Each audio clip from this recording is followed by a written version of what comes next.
Hello everyone, welcome back to our channel. আজকে আমি পোস্ত দিয়ে সজনে ডাঁটা তরকারি রান্না করব। তো আমি এখানে সজনে ডাঁটা, দুটো আলু, একটা টমেটো আর পোস্ত আর কাঁচা লঙ্কা বেটে নিয়েছি। এবার আমি একটা কড়াই নিয়ে নিয়েছি। কড়াইয়ের মধ্যে আমি বেশ কিছুটা পরিমাণ সর্ষের তেল দিয়ে দিয়েছি।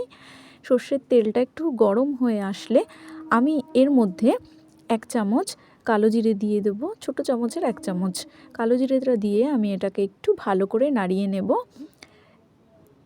এবার আমি এর মধ্যে কেটে রাখা আলুগুলো দিয়ে দেব। আলুগুলো দিয়ে আলুগুলোকে আমি ভালো করে একটু ভেজে নেব। তো আলুগুলো দিয়ে আমি এটাকে একটু নাড়িয়ে চাড়িয়ে নেব।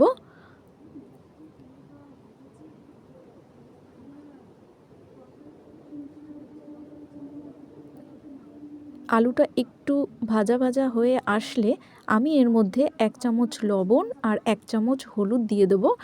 দিয়ে আমি এটাকে আবারও একটু নাড়িয়ে চাড়িয়ে নেব।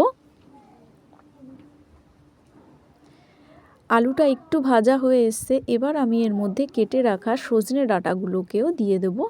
সজনে ডাঁটাগুলোকে দিয়ে আমি এটাকে ভালো করে একটু নেড়ে চেড়ে আলু আর সজনে ডাঁটাকে ভালো করে মিক্স করে নেব।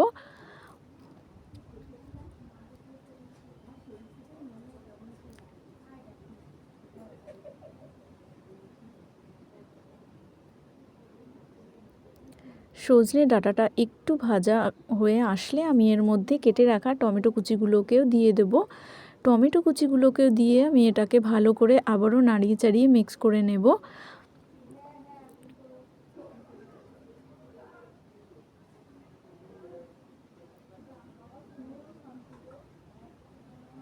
টমেটোটা একটু গলে আসলে আমি এর মধ্যে বেটে রাখা পোস্ত আর কাঁচা লঙ্কার বাটাটা এর মধ্যে দিয়ে দেবো। আর ওই বাটিটার মধ্যে অল্প একটু জল দিয়ে আমি নেড়ে চেড়ে ভালো করে মিক্স করে নেব ডাঁটা আর পোস্ত বাটা একসঙ্গে।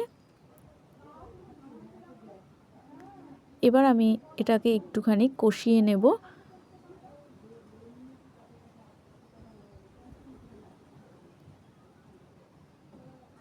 মশলাটা একটু কষে আসলে আমি এর মধ্যে ছোটো বাটি 2 বাটি জল দিয়ে দিয়েছি। জল দিয়ে আমি এটাকে আবার একটু নাড়িয়ে মিক্স করে নেব। জলের পরিমাণটা আমি এখানে ছোটো বাটি মেপেই দিয়েছি, আপনারা যে কোনো কাপ অথবা গ্লাস মেপেও দিতে পারেন। তো এবার একটু ভালো করে নেড়ে আমি একটা ঢাকনা দিয়ে এটাকে ঢাকা দিয়ে রেখে দেব যতক্ষণ না ফুটে উঠছে। তো ভালো করে ঝোলটা ফুটে উঠেছে। এবার আমি ঢাকনাটা খুলে এটাকে আবারও একটু নাড়িয়ে নেব।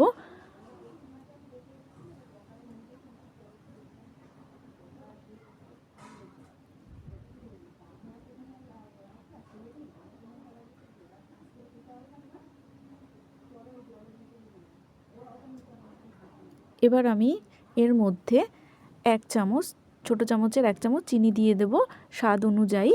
দিয়ে আমি আবার এটাকে নাড়িয়ে চাড়িয়ে নেব।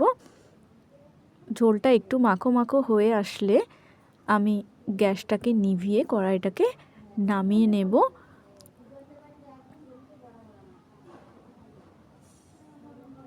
তো আমাদের পোস্ত দিয়ে সজনে ডাঁটা তরকারি একদম রেডি। তো আমি এটাকে একটা বাটির মধ্যে তুলে নেব। তো গরমকালে এইভাবে সজনে ডাঁটা তরকারি খেতে খুবই ভালো লাগে। তো আপনারাও বাড়িতে এইভাবে ট্রাই করে দেখবেন পোস্ত দিয়ে সজনে ডাঁটার রেসিপি।